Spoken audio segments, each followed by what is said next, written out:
Good morning, good afternoon, and good evening to those of you around the world. Welcome to the daily Trade the Chain crypto update, where we give you everything you need to know for the next 24 hours and hopefully the next few days. Today is Monday, February 13th. It is the day after the Super Bowl. Congratulations to the Kansas City Chiefs on their victory. And now we have nothing but looks like markets to track for the next couple months. I guess if you're a basketball or NHL or MLB fan, or even a soccer, of course, all those are still going on. But the beloved American football is over, and now we turn our attention to the markets until it comes back. So we're looking at DXY right now.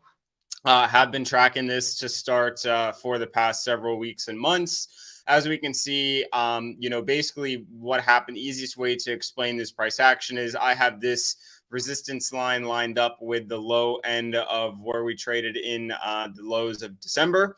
Of course, nothing is perfect or an exact science in trading, but the moral of the story is this line is still acting as resistance. We have potential swing failure pattern above, potential swing failure pattern above, potential double top.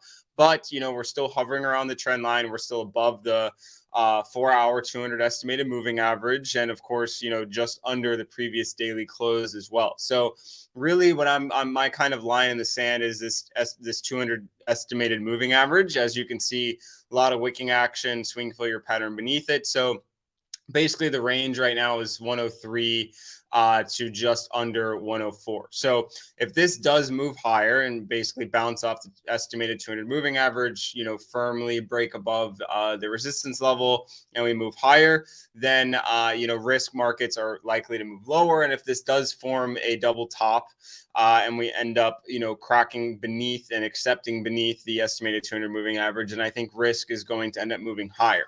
Now, what is the big thing in front of us this week? It is Consumer Price Index, CPI. You're going to see this across the news, up until tomorrow morning and after, as the market digests this information. So CPI drops at 8:30 a.m. This was the previous number. This is the predicted number. So year over year, still expected to decrease, although, slight increase on the month over month. So very important to look out for whether or not this ends up actually printing higher or lower than expected. Anything higher than 6.2 year over year for CPI or 5.4 for core, definitely going to send us lower. And even expectations, I'm not sure would be too bullish either. It does obviously show that inflation is relaxing, but we want to see it continue lower.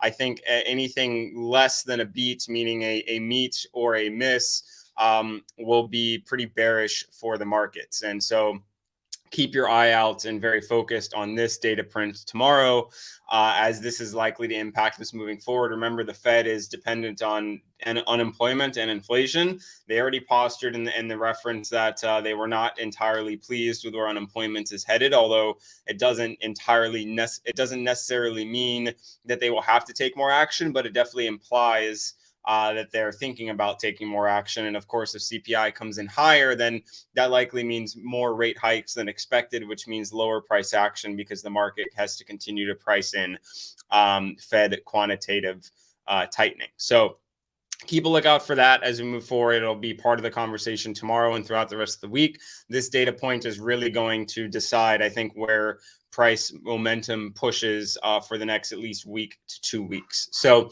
looking at equities, we can see, there's a large disparity between crypto and equities. As you can see, crypto very much slicing down, equities, sliced down, but have recovered. So the way I'm looking at things is we're already above the previous week's VWAP. So that's kind of step one for any bullish momentum. We're getting a bit oversold, and we're dipping into where you would expect some liquidity resistance to occur.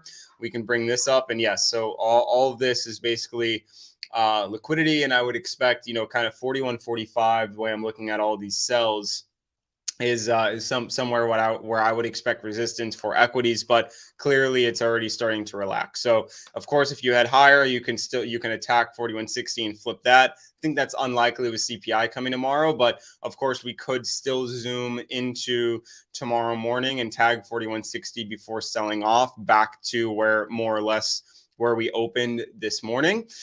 Or, of course, you could still break above 4160 or you get rejected at 4160. So big pivot point, between 4145 and 4160. In my opinion, this big block of liquidity is going to be a very big deal for continued price action. So let's say we get rejected off, by tomorrow morning, or we're trading right around current price action. Well, you have a POC here and you of course have support here. So if 4100 breaks, then you're probably likely going back down to 4040 and or lower. And then of course, if CPI comes in positive, you break above 4160 and you've got 4200 as an immediate target, or potentially higher.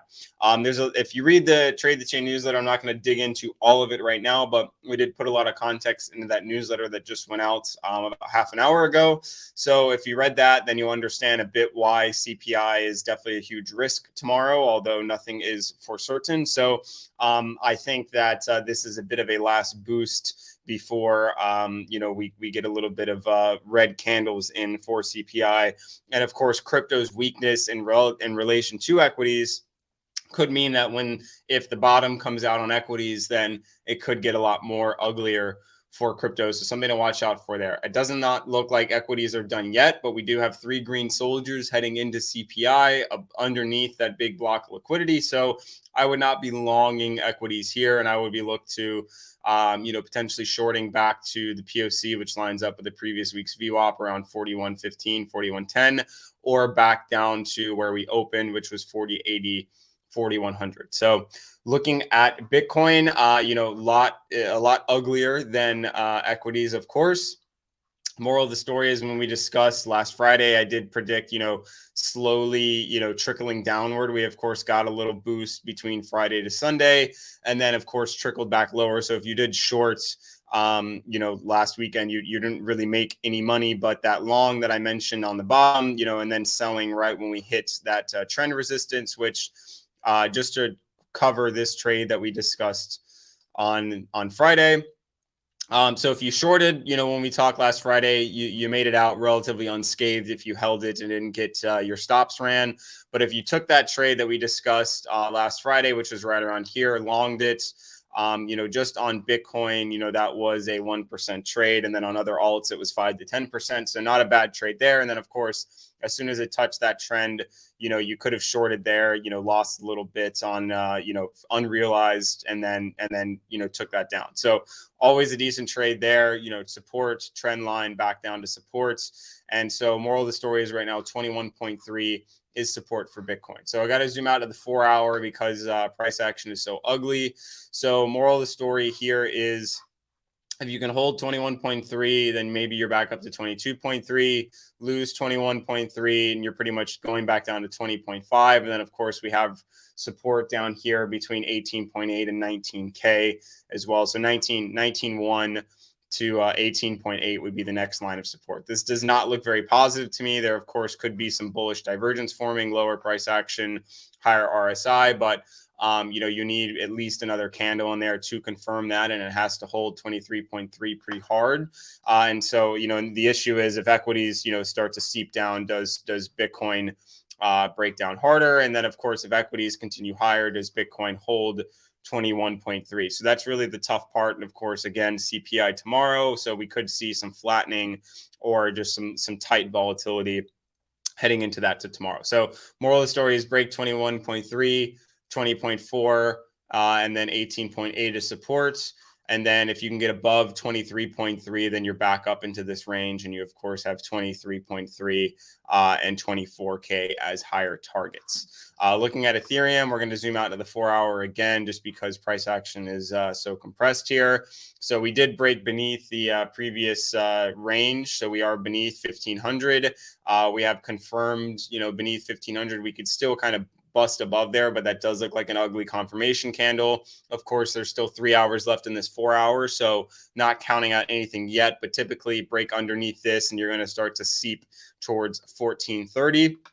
And then next level of support would be 1380, followed by 1340, 1350. And of course, you can just keep going down. And once you hit 1300 and get lower, I think it's, that's where I think a lot of this dumping will start to relax and you'll get a little bit more volatile down there. But anything less than 1300 and things start to get really ugly as you're basically back towards those December lows, right around 1200. So, not looking very positive here, but of course, if Bitcoin can hold 23.3, we'll probably keep the rest of the crypto market propped up to some degree. And if Bitcoin the reason that Bitcoin may hold 21.3 or be chilling around it heading into CPI is equities are obviously feeling a little friendly this morning. But if you read the Trade the Chain newsletter, we think that equities may be a little bit offsides for this anticipated CPI release, although we could be wrong in terms of our outlook. There's a few preliminary indicators that point to potentially CPI being higher than expected or hotter than expected. Of course, nothing is for certain. You have to make your inferences based on the market. So if you disagree with me, feel free to fight my trade or go the opposite way, go the inverse way of my trade. But I don't think that going bullish into this CPI based on what we've heard from the Fed, based on what we've seen from unemployment and some things like used car and energy prices rising. So feel free to fade me, but that's just my current outlook. So equities, trying to move higher, definitely getting into, that liquidity block at oversold.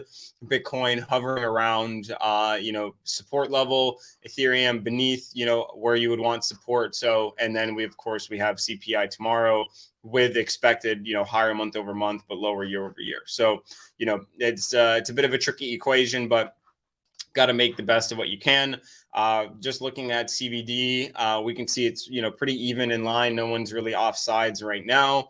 Not seeing as much spot interest at the lows, which is why we keep, in my opinion, just trickling down after all of these bounces. Unless you see spot leading perps, I don't think that any of these rallies or bounces or whatever you want to call them will hold. So that's my current outlook. And I'm sticking to it heading into tomorrow. We'll, of course, see you tomorrow, same time, same place, but it'll be after CPI. So just remember, if CPI comes in higher than either of these two numbers, prices will move lower. And if CPI comes in lower than either of these two numbers, then prices will likely move higher. And that is the moral of the story tomorrow. So good luck, happy trading. And if you're not in the Trade the Chain community, missing out on all the juicy trade information day in and day out. Peace out.